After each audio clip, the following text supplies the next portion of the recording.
அனைவருக்கும் வணக்கம். தமிழகத்தின் தென் திருப்பதி என்று அழைக்கக்கூடிய சிவனடியாருக்கு சேவை செய்து விஸ்வரூப தரிசனம் தந்த பாலமலைக்கு தாங்க போயிட்டுருக்கிறோம். அருள்மிகு அரங்கநாதர் திருக்கோவில் பார்க்க போயிட்டுருக்கோம். கோயம்புத்தூர்லேருந்து பெரியநாயக்கம்பாளையம் போய் அங்கேருந்து போகணும். காரமடையிலிருந்து போகலாங்க. போகிற வழி ரொம்ப பியூட்டிஃபுல்லாக பசுமையாக இருக்கும்.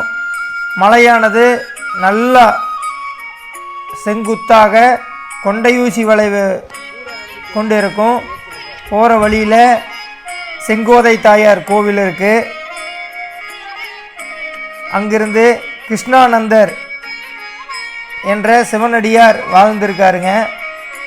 அவருக்கு சேவை செய்து விஸ்வரூப தரிசனம் கொடுத்துருக்காருங்க. கோயிலோட பின்புறத்தில் அவரோட சந்நிதியும் நந்தியும் இருக்குது.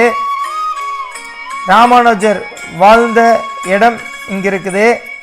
ராமானுஜர் வாழ்ந்த அறை தான் இது. ராமானுஜரம் ஐயா அவர்கள் வைத்த மரம் தானுங்க, கல் ஆலமரம். அதைத்தான் நம்ம பார்க்குறோம்.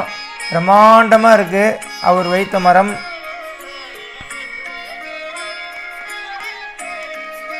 கல் ஆலமரம். பத்மா தீர்த்தம் இங்கே இதுதாங்க பத்மா தீர்த்தம். பத்மா என்ற பெண் துறவி தியானம் செய்து முக்தி அடைந்துள்ளார்கள். இதில் இருக்கிற மீன்கள் கடித்தால் பாவம் தீர்வதாக ஐதீகம் இருக்குது.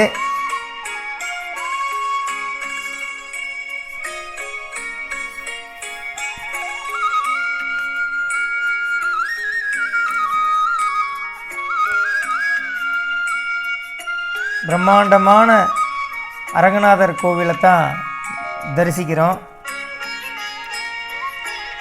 கோவிலில் முன்னாடி கார் பார்க் பண்ணிக்கலாம்.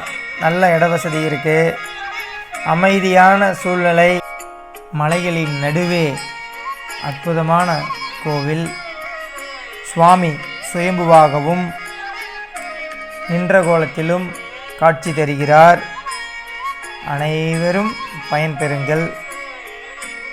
நன்றி.